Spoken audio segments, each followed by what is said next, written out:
Hi, Kathy Peck here with a quick tip video on how I created my little color blocking focal point for this particular card using the Ornate Style stamp set. So today I'm participating in a challenge in which we had to do color blocking. So I had a color blocking block for a little bit, but then I came up with something that I wanted to try, and I like how it turned out. So I picked my color palette from the Subtles. I'm using, let's see, this is Calypso Coral, Petal Pink, So Saffron, and Soft Seafoam. Now what I did was I stamped the image on my grid paper and then figured out what size I wanted my strips to be and how many I wanted. So I decided to go with 4, cut at 1 1/8 by 3 1/2.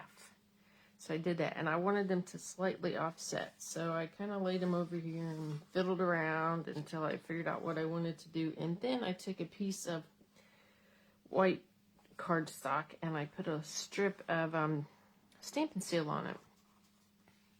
So, and then I just kind of touched it with my finger so it wouldn't be too permanently sticky. And then I laid out my pieces on here the way I wanted them to look, keeping in mind that I was going to mount the finished piece on a piece of white cardstock that is 4 by 5 1/4.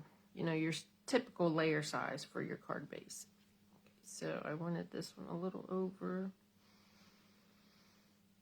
I'm trying to keep them straight, but you know, straight is relative.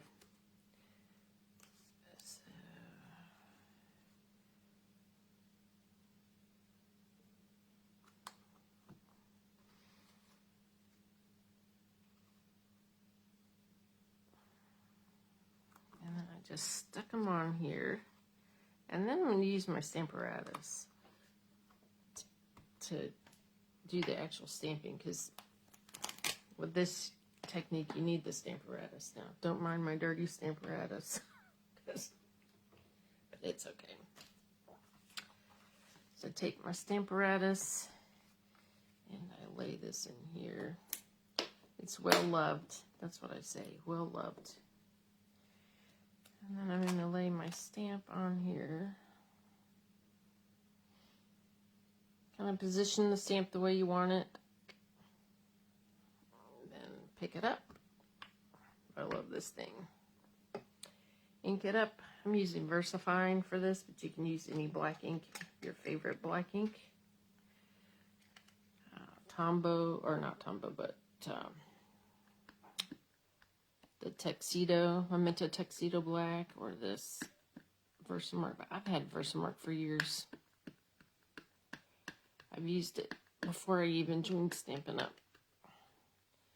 Okay, that's well inked up there. I'm gonna put some pressure on here. I have to stand up for this. Look, I have a little gold foil on here, that leafing. I've been playing with that and I've got it everywhere. It's all over the house. Oops, let's see.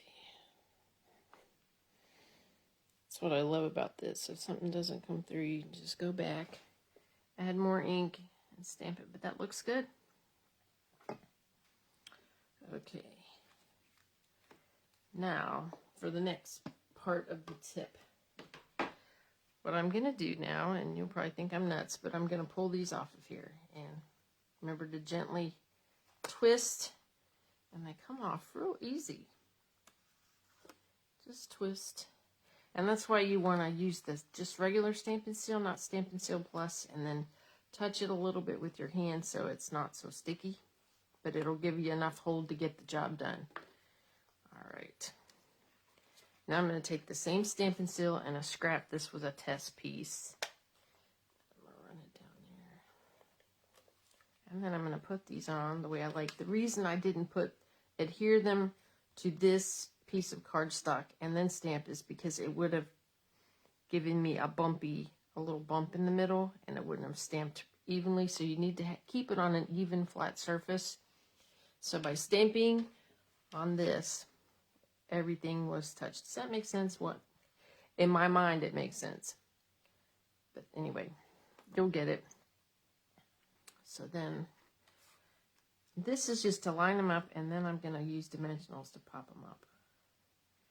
So I'm going to set, this one's going to set the tone for everybody else.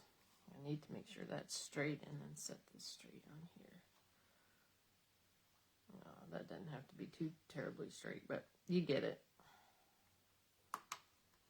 So once you get that first piece down, then all you have to do is just match the lines to get it on there. This is my easy, quick and simple stamp color blocking technique. So I fretted about this for days. What was I going to do for this particular challenge? Because the point was to color block with some DSP, or not DSP, but cardstock. There we go. That's it. That's how easy it was. And then I just flipped it over, popped on some dimensionals, and layered it up and added a sentiment. So that's my quick tip on how to create this easy little color blocking with 4 different colors of cardstock. Now, you know, adjust your measurements. You could use more cardstock colors. You could use all 10 of the subtles, but I decided to go with this set. And then I put it on a mint macaron base with the basic white layer and a little welcome from one of the butterfly sets that we have. So that's it. So maybe you'll give this a try. All right, so thank you.